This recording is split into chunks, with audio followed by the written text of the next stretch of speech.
ओम शांति। अनेक प्रकार के व्रतों में से एक मुख्य व्रत है करवा चौथ।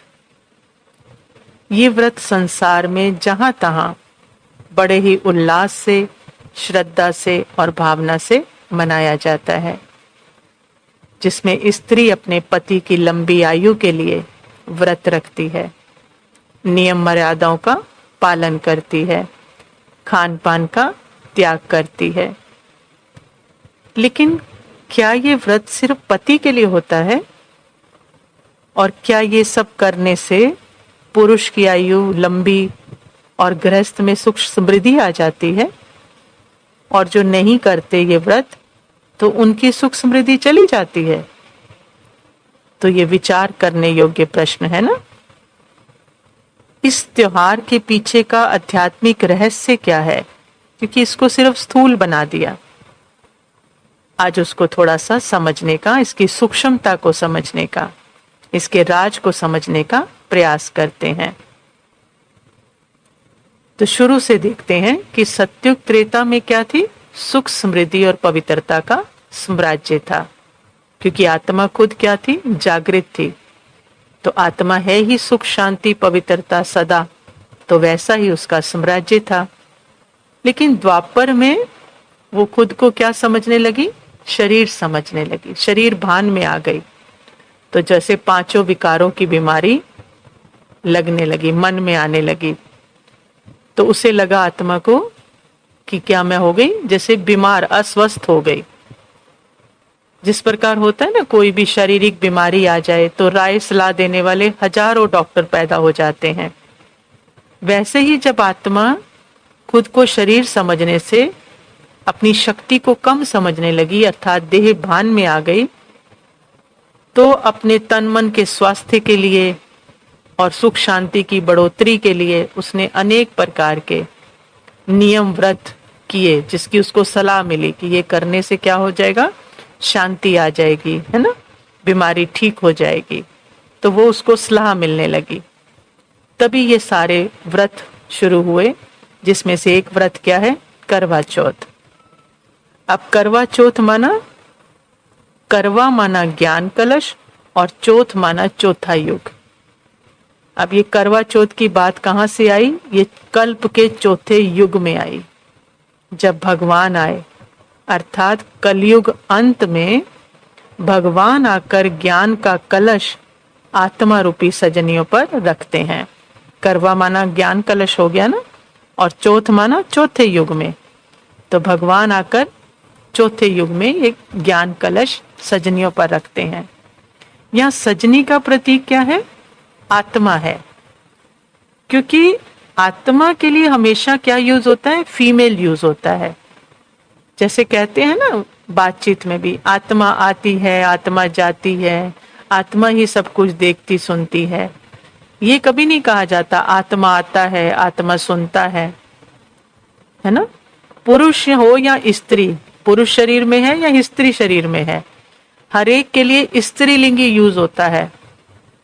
और परमात्मा के लिए हमेशा क्या कहते हैं? परमात्मा अवतरित होते हैं, परमात्मा पर काया प्रवेश करते हैं। उनके लिए कभी नहीं कहते कि परमात्मा आती है, परमात्मा जाती है। तो इसका मतलब क्या हुआ? हर आत्मा, चाहे वो मेल शरीर चाहे वो फीमेल शरीर, सजनी है, और परमात्मा हर आत्मा का क्या है? साजन है। तो व्रत किसके लिए हो गया फिर, है ना। तो आगे और देखते हैं। अब जब परमात्मा आते हैं तो वो तो क्या है? गुण शक्तियों के क्या है? सागर है। लेकिन सारी आत्माएं अपने आप को क्या समझ बैठी? देह समझ बैठी। तो देह समझने से क्या समझ रही है? हम पतित हैं, निर्गुण हो चुके। तो परमात्मा उसे जागृत करके उसके ज्ञान गुण शक्तियों से उसको क्या करते हैं? फिर से श्रृंगारते हैं, 16 कला संपूर्ण बनाते हैं। उसी का यादगार क्या है कि महिलाएं आज क्या करती हैं, स्त्रियां क्या करती हैं? वो खाली स्त्रियों ने करना शुरू कर दिया, जबकि परमात्मा तो हर आत्मा को सजा रहा है। तो स्त्रियां क्या करती हैं? 16 श्रृंगार करती हैं। परमात्मा आकर हर आत्मा रूपी सजनी से विकारों का, अशुद्ध खान पान का, गलत प्रवृत्तियों का त्याग करवाते हैं, है ना, उसको उससे अलग करते हैं कि ये आत्मा तू देख तू क्या है, उसके गुणों को बताते हैं। तो जिसके यादगार में आज क्या किया जाता है, स्थूल में खान पान का त्याग कर अभी व्रत रखते हैं, उस दिन पवित्रता का भी अखंड व्रत रखवाते हैं। तो यहाँ भी आत्माएं एक दिन का दृढ़ व्रत रखती हैं, उसे खंडित नहीं करती ना। तो परमात्मा ने क्या कराया, पवित्रता का अखंड व्रत कराया, जिसको तोड़ना नहीं कभी भी। और यहाँ आत्माएं फिर क्या करती हैं, एक दिन का अखंड व्रत करती हैं, उसे कभी तोड़ती नहीं है। और कहानी में क्या दिखाते हैं कि एक बहन ने व्रत को जब खंडित कर दिया तो फिर 12 महीने उसने तपस्या की पति के लिए, और उसे फिर सुहाग मिल गया। तो यहाँ भी हमने सत्युग त्रेता में जो पवित्रता का व्रत निभाया, लेकिन जब द्वापर में ये व्रत टूटा, तब हर आत्मा को क्या लगा कि वो अपने साजन से क्या हो गई, दूर हो गई। तो फिर उसने क्या किया, देवी देवताओं को, साधु महात्माओं, गुरुओं के पास, सभी के पास गई, लेकिन उसका सुहाग कोई लौटा नहीं पाया, अर्थात परमात्मा से मिलन हो नहीं पाया, क्योंकि शरीर समझकर मिलन करना चाहती है ना, और शरीरधारियों से पूछ रही है, तो मिलन कैसे होता।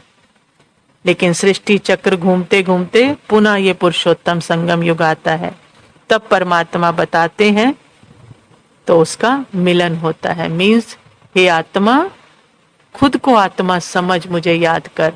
तो जब उसको आत्मा समझकर याद करती है तो परमात्मा से मिलन होता है, क्योंकि शरीर का मिलन उससे नहीं हो सकता। तो उसका खोया हुआ राज्य, भाग्य, विनाशी सुख फिर से प्राप्त होता है ना। तो उसने भी तपस्या की। तो यहाँ तपस्या क्या है, अपने सत्य स्वरूप में जागृत होना, आत्मा समझ उसे याद करना, तो मिलन हो जाता है। तो यही तपस्या है सबसे पहली। उसके बाद फिर चांद को दिया जलाकर छलनी से देखते हैं। तो उसका क्या मतलब है कि पहले अपने सत्य स्वरूप को जागृत कर, देह समझकर देहों को मत देख, देह की दुनिया मत देख, पहले सत्य स्वरूप में जागृत कि तू है ही चेतन शक्ति, चेतन लाइट। फिर उस लाइट से, बुद्धि के नेत्र से, जो बुद्धि भगवान ने विवेक दिया है, उससे देख कि तू शरीर नहीं है और सामने वाले भी शरीर नहीं है, वो भी चेतन लाइट ही है। तो इसका मतलब है चांद से वो फिर उसके देखती है ना। फिर उसको क्या दिखाते हैं, तो यहां भी क्या करना है कि देह का रिश्ता तो क्या है, झूठा और अल्पकालीन है ना। तो जब आत्मा समझ के देखेंगे तो वो क्या लगेगा, वो देह लगेगी, वो भी तो क्या है, पति पाठ जो निभा रहा है वो भी तो क्या है, आत्मा है ना। तो सच्चा आत्मिक रिश्ता होगा, है ना। तो परमात्मा और आत्मा, चाहे वो आत्मा पुरुष है या आत्मा पुरुष शरीर में है या स्त्री शरीर में है, परमात्मा आत्मा दोनों अजर अमर अविनाशी हैं। तो जब उनमें रिश्ता है तो वो कैसा होगा, अजर होगा ना, अविनाशी होगा। तो आत्मा क्या बन जाती है, हर आत्मा ही जब परमात्मा से मिलन हो जाता है, उसको पहचान लेती है कि वही साजन है, तो अखंड सौभाग्यवती बन जाते हैं। क्योंकि परमात्मा की तो उम्र कभी कोई कम कर नहीं सकता ना, वो तो सदा है ना, और आत्मा भी सदा है, तो सदा उसकी सजनी है जागृत होते ही। तो क्या वरदान मिल गया, क्या आशीर्वाद मिल गया हर आत्मा को, अखंड सौभाग्यवती भव, है ना, क्योंकि परमात्मा तो कभी मरता नहीं है।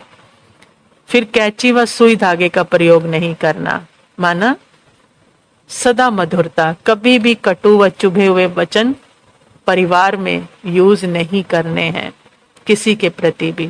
और जो आत्मा परमात्मा साजन के साथ है वो कभी कटु शब्द यूज कर ही नहीं सकती, है ना। इसलिए कैंची व सुई दिखाते हैं, यूज नहीं करनी है। फिर कहानी में दिखाते हैं कि वो 12 महीने तक मृत शरीर के पास ही बैठी रहती है, लेकिन इसका अर्थ है कि आधा कल्प तक आत्मा अपने आप को शरीर समझकर जीती है ना। जब भूल जाती है तो माना क्या हो गई, कब्र दाखिल है, मरे हुए के समान हो गई ना, क्योंकि स्वयं का ही पता नहीं। तो अंत में परमात्मा पिता आकर ज्ञान अमृत पिलाते हैं, तो वो एक एक संकल्प, शरीर का जो भी धर्म है वो सारे भगवान को क्या करती है, देह के सब धर्म भूल कर उसको परमात्मा को अर्पण करके अपने को आत्मा समझ बाप को याद करती है, साजन को याद करती है। तो वो एक एक सुई क्या होती है, निकल जाती है। तो मरे हुए से जिंदा हो जाती है, मीन्स जागृत हो जाती है। अपने सत्य स्वरूप में जागृत होना माना जिंदा हो जाती है, और 21 जन्मों के लिए पवित्र निर्विकारी खुशहाल दैवी परवर्ती का वरदान प्राप्त कर लेती है। तो सार में यही बात है कि ये व्रत केवल पत्नियों के लिए नहीं बल्कि सर्व आत्माओं के लिए है, क्योंकि सर्व आत्माओं का कल्याण करने वाला एक ही प्यारा साजन है, और वो है परमात्मा शिव, जो संगम युग पर आकर हर आत्मा रूपी सजनी पर ज्ञान का कलश रखते हैं, विकारों का त्याग कराते हैं, पवित्रता का व्रत कराते हैं, गुणों शक्तियों से 16 श्रृंगार करते हैं, ज्ञान अमृत का पान कराते हैं, जिससे 21 जन्मों के लिए गति सदगति हो जाती है। ऐसी बेहद की भावना से हमें व्रत की पालना करनी है, तो बेहद की प्राप्ति होगी। तो अब क्या करना है? बेहद सजनी आत्मा, बेहद परमात्मा, अपने सत्य स्वरूप में जागृत और परमात्मा पिता के साथ, तो सदा ही हर आत्मा अखंड सौभाग्यवती है। ये सदा के लिए वरदान मिल जाता है। अच्छा।